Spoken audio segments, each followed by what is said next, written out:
Assalamualaikum warahmatullahi wabarakatuh. Perkenalkan, nama saya Fajar Raya Agustina, sekolah dari SMKN Jatirogo. Pertemuan kali ini aku membuat konten pertama kalinya tatap muka dengan layar langsung.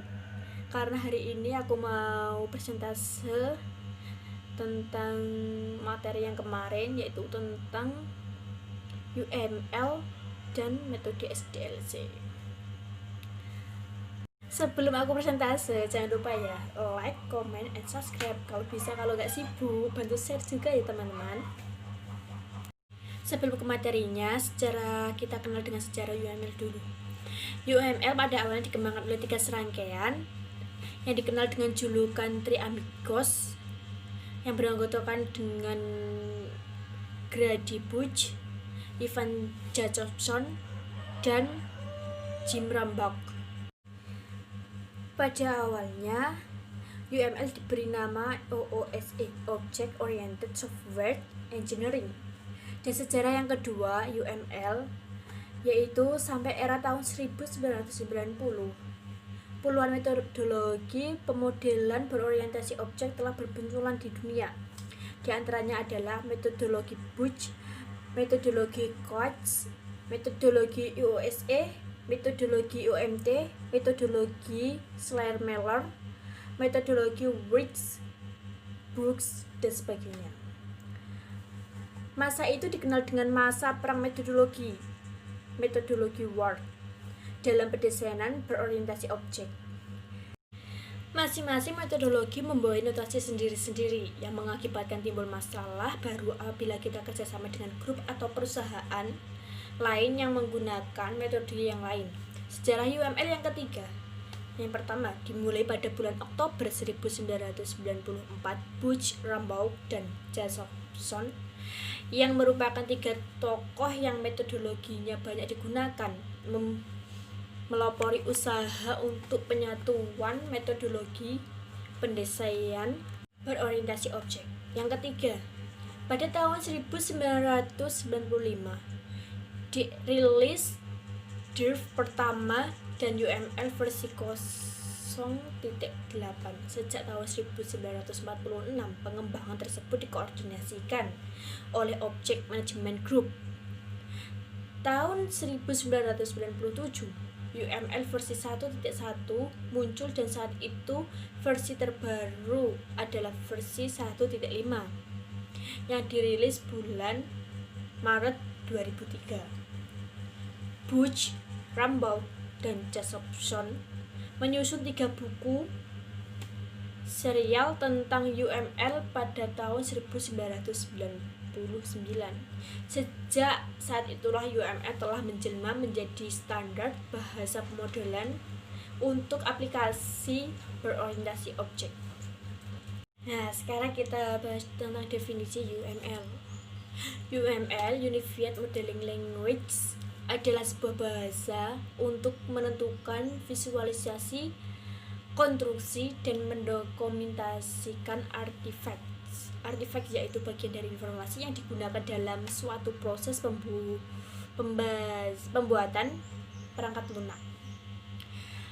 Artefak dapat berupa model, deskripsi, atau perangkat lunak dari sistem lain, perangkat lunak lainnya. Tujuan model. Yang pertama, model membantu untuk menyelesaikan objek. Yang kedua, model membantu memberikan gambaran struktur atau perilaku. Yang ketiga, model digunakan untuk menyediakan tempat ketika membangun sebuah sistem. Model digunakan untuk mendokumentasikan keputusan yang telah dibuat. Sekarang kita bahas yang perlu diperhatikan dalam membuat model. Ada 5 hal, yaitu yang pertama, setiap model menampilkan tingkat abstraksi yang berbeda tanda. Yang kedua, semakin baik sebuah model, semakin baik gambarannya yang diberikan atas objek yang diwakili. Yang ketiga, model dipilih akan mempengaruhi bentuk solusi yang akan diselesaikan. Terkadang sebuah model tidak cukup menggambarkan objek yang diwakili. Tidak ada model yang tinggal yang memadai, diperlukan setil model untuk menyelesaikan sistem non-trivial. Tujuan pemodelan perangkat lunak. Yang pertama, membantu semua tim yang terlibat dalam memahami sistem yang sedang dibangun. Yang kedua, meningkatkan produktivitas tim pengembang dikarenakan pemrograman akan sistem yang lebih baik. Yang ketiga, mengurangi defek yang muncul. Yang keempat, sebagai alat komunikasi antara tim pengembang dan pengguna. Yang kelima, sebagai acuan ketika melakukan pengujian sistem. Yang keenam, sebagai alat untuk mendokumentasi kebutuhan sistem. Membantu tim pengembang ketika harus melakukan dekomposisi dan modularasi sistem. Yang terakhir, sebagai acuan ketika akan melakukan pengembangan sistem.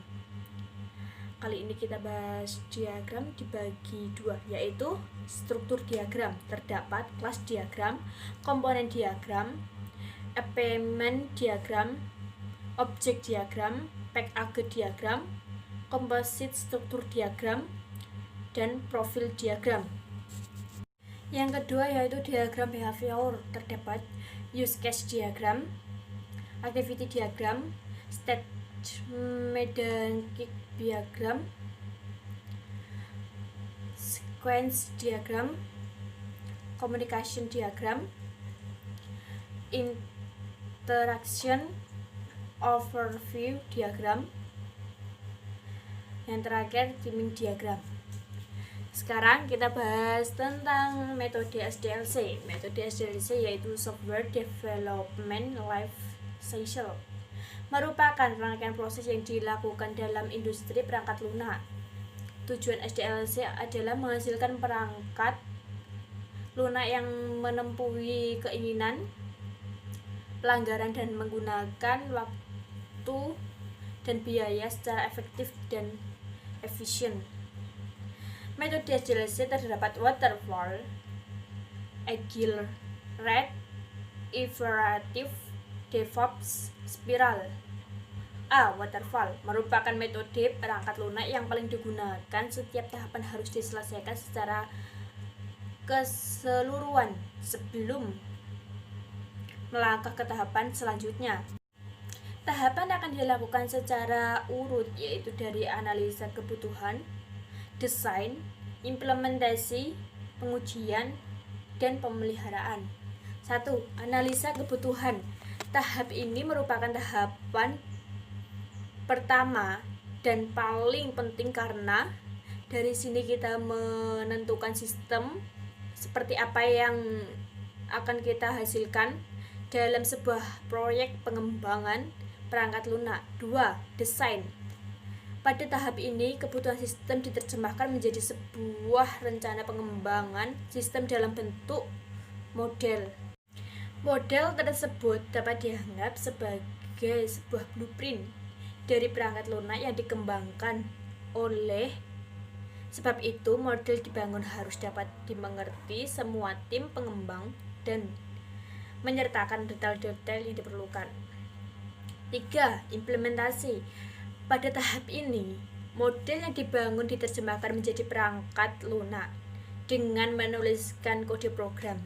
Sebuah perangkat lunak umumnya dibagi dalam unit kecil yang disebut dengan fungsi dan prosedur yang akan dikelompokkan dalam sebuah kelas dalam modul. 4. Pengujian. Pada tahap ini dilakukan pengecekan bahwa perangkat lunak yang sudah dibangun telah bekerja sesuai dengan yang diharapkan. Tujuannya untuk melihat bahwa kinerja sistem sudah memenuhi tingkat yang dapat diterima oleh pelanggan serta telah dapat mendeteksi hak dan error yang muncul dan memperbaikinya.